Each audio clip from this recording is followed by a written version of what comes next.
बिस्मिल्लाहिर्रहमानिर्रहीम। अस्सलामु अलैकुम। मैं हूँ आपकी उर्दू की मुअल्लिमा राहिला समीर। हम पढ़ रहे हैं उर्दू जमात शशम।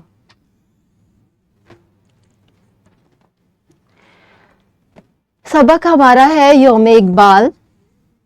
महारत हमारी है लिखना। हासिले ताल्लुम कम अज कम 150 अल्फाज पर मुश्तमिल रुदाद लिख सकें।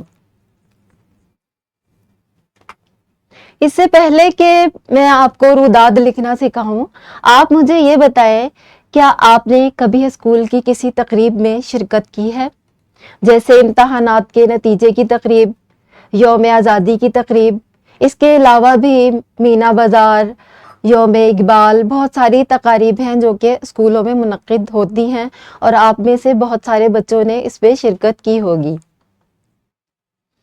अगर हम जश्न आज़ादी की तकरीब का जिक्र करें तो सबसे पहले तो हम ये बताते हैं कि ये किस दिन मनाया जाता है। जी हाँ, 14 अगस्त को ये दिन मनाया जाता है।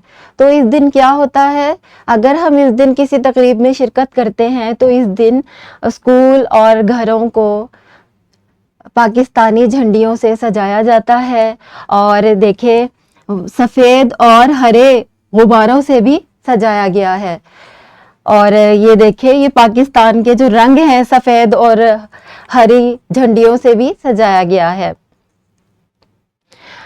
स्कूल में अगर तकरीब मुनक्किद होती है तो परचम कुशाई की तकरीब होती है सबसे पहले, और उसके बाद जो है बहुत सारे बच्चे जो है इस तकरीब में शिरकत करते हैं और बहुत खुशी खुशी आते हैं। तकरीब का आगाज़ जो है वो तिलावत कुरान मजीद से होता है। उसके बाद नाते रसूल मकबूल सल्लल्लाहु अलैहि वसल्लम पेश की जाती है। तकारीर में कोई ना कोई मेज़बानी के फ़राइज़ सर अंजाम देता है जो कि आपने उसका जिक्र करना है रुदाद लिखते हुए। इसके अलावा जो बच्चे तकारीब में शिरकत करते हैं उनके नाम भी उसमें आप शामिल कर सकते हैं। इस तकरीब में यौम आज़ादी के मिली नगमे जो हैं उनके परफॉर्मेंस पेश की जाती है, टैबलो पेश किए जाते हैं। ठीक है, आपने शिरकत की होगी, आपको मालूम होगा। बहुत सारे बच्चे इस पे जोशो खरोश से शिरकत करते हैं। हाथों में उन्होंने झंडे पकड़े हुए होते हैं और देखिए उन्होंने रिबन भी बांधे हुए हैं। हरे और सफ़ेद रंग के जो हैं वो रिबन हैं, उनके हाथों पर बैंड्स भी हैं और चूड़ियाँ भी बाज़ बच्चियों ने हरी और सफ़ेद रंग की पहनी हुई है। इसका जिक्र भी आप रुदाद में कर सकते हैं। तकरीब का इख्तिताम क्या होता है? अमूमन यौम आज़ादी की जो तकरीब होती है उसके जो इख्तिताम पर मिठाई भी तकसीम की जाती है और जो जिन बच्चों ने इस तकरीब में हिस्सा लिया होता है उनको सर्टिफिकेट भी दिए जाते हैं और कप वगैरह भी दिए जाते हैं। इसका जिक्र भी आप अपनी रुदाद में कर सकते हैं। अब जैसे मैंने आपको तरतीब से तस्वीर दिखाई हैं, इन तस्वीर की मदद से आप रुदाद लिख सकते हैं और इन तस्वीर से मैं आपसे सवालात पूछ सकती हूँ कि आपने क्या देखा, तकरीब कौन सी थी, कब मुनक्किद हुई, इदारे को कैसे सजाया गया था, इस तकरीब का आगाज़ कैसे हुआ, बच्चों ने कैसे कपड़े ज़ेबतन किए हुए थे, इस तकरीब में क्या कुछ हुआ और इस तकरीब का इख्तिताम कैसे हुआ। इन तमाम सवालात के जवाबात को जब आप तरतीब से लिखेंगे तो एक बहुत अच्छी रुदाद जो है वो मुरत्तिब हो जाएगी। अब मैं आपको वजाहत कर देती हूँ कि रुदाद होती क्या है। रुदाद के मानी कार्रवाई के हैं, जिसके लिए अंग्रेजी में रिपोर्टिंग का लफ्ज इस्तेमाल होता है। रुदाद किसी भी सफर, तकरीब, मंजर या हादसे का आंखों देखा हाल होता है। मसलन वाहगा बॉर्डर के दौरे की रुदाद, किसी पहाड़ी मुकाम की सैर की रुदाद वगैरह। इस तरह और भी बहुत सारी रुदाद हो सकती है। किसी हादसे की रुदाद, क्योंकि ये आंखों देखा हाल होता है तो आपने जो मुशाहिदा किया होता है वो आप तरतीब से लिख देते हैं। रुदाद लिखने के कुछ असूल हैं। पहला असूल ये है कि रुदाद को आगाज से लेकर इख्तिताम तक दिलचस्प अंदाज में तहरीर किया जाता है। दिलचस्प अंदाज क्या होता है? आपने बहुत सादा जुमले लिखने हैं, छोटे छोटे जुमले लिखने हैं, और आपने गैर जरूरी बातें नहीं लिखनी होती, और जो सच्चाई पर मबनी रुदाद होती है, जैसे कि वो शुरू हुई और इख्तिताम को पहुंची, तो वो दिलचस्प होती है, जो आपके मुशाहिदे पर मबनी होती है। दूसरा ये कि रुदाद में वाक़ियात को तरतीब से बयान किया जाए, यानी कि अगर तकरीब में सबसे पहले तिलावत कुरान मजीद हुई है तो सबसे पहले आपने यही लिखना है, और अगर इनामात इख्तिताम पर दिए गए हैं तो आपने लिखना है कि आखिर में मिठाई तकसीम की गई, इनामात जो है बच्चों में तकसीम किए गए। तीसरा असूल यह है कि गैर ज़रूरी बातों को शामिल ना किया जाए। गैर ज़रूरी बातें क्या होती हैं कि अगर आपने कोई अपने दोस्त से कोई बातें की हैं जो कि उस दिन की तकरीब से मुतल्लिक नहीं हैं, तो वो गैर ज़रूरी हैं, उसको आपने रुदाद में नहीं लिखना। अंदाज़े तहरीर सादा और पुरतासीर हो। सादा ये कि आपने आसान छोटे छोटे जुमलों में मुरतब करनी है, जिन अल्फाज का आपको इल्म नहीं है वो आप शामिल ना करें, ये ना हो कि जुमला जो है मतवाजन ना रहे। और इख्तितामिया जुमले अच्छे अंदाज में तहरीर करने हैं, यानी कि आपने लिखना है कि ये तकरीब जो है वो बहुत खुशगवार थी और ऐसी तकारीब जो हैं वो स्कूल में मुनक्किद होनी चाहिए। इस तरह आपने उसका इख्तिताम करना है ताकि रुदाद का जो तासुर है वो बहुत अच्छा पड़े।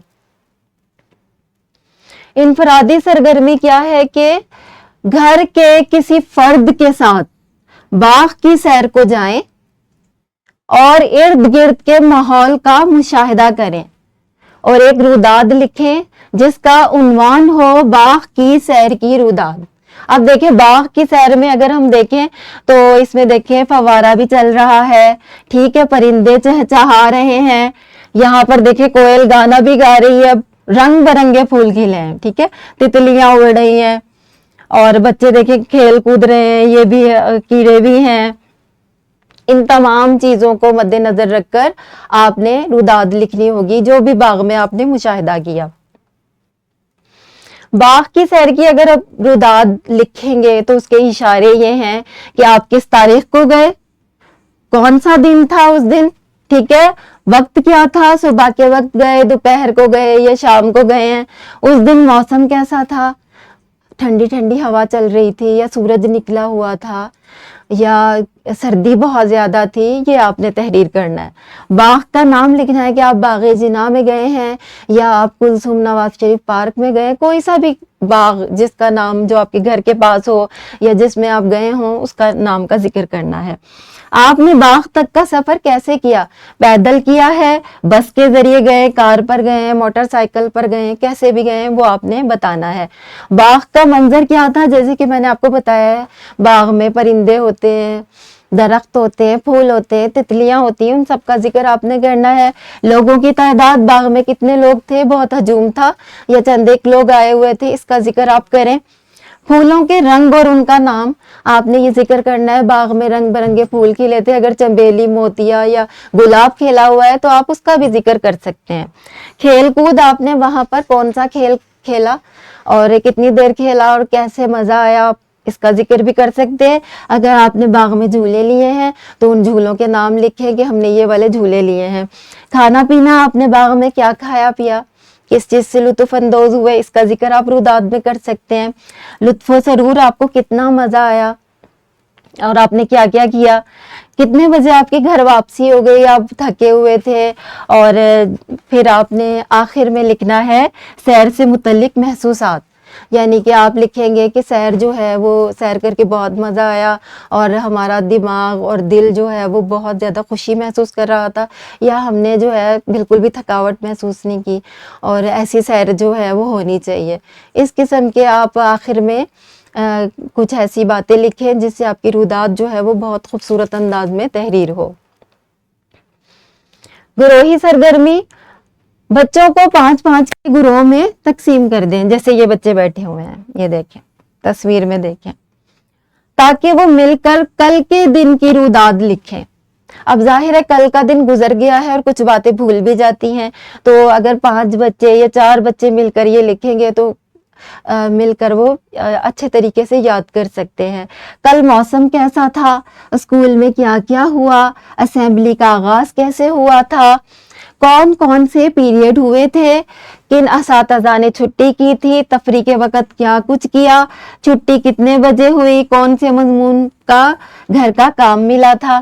آخر میں لکھیں کہ کل کا دن مجموعی طور پر کیسا گزرا۔ اگر اچھا گزرا ہے تو آپ لکھیں گے کل کا دن مجموعی طور پر بہت اچھا گزرا تھا، اور اللہ تعالیٰ ہمیشہ اچھا ہی دن گزروائے۔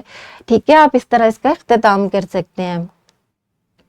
یہ آپ کی مشق میں سے لیا گیا سوال ہے۔ اپنے اسکول میں منعقد ہونے والی بزم ادب کی روداد لکھیں جو کم از کم 150 الفاظ پر مشتمل ہو۔ گھر کا کام آپ کا یہ ہے، کسی قریبی رشتہ دار کی شادی کی تقریب کی روداد لکھے۔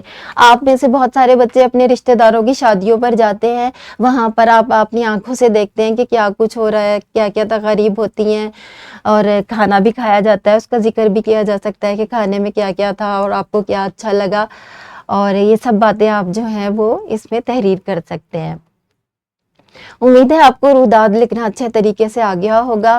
ملتے ہیں اگلے لیکچر میں، شکریہ۔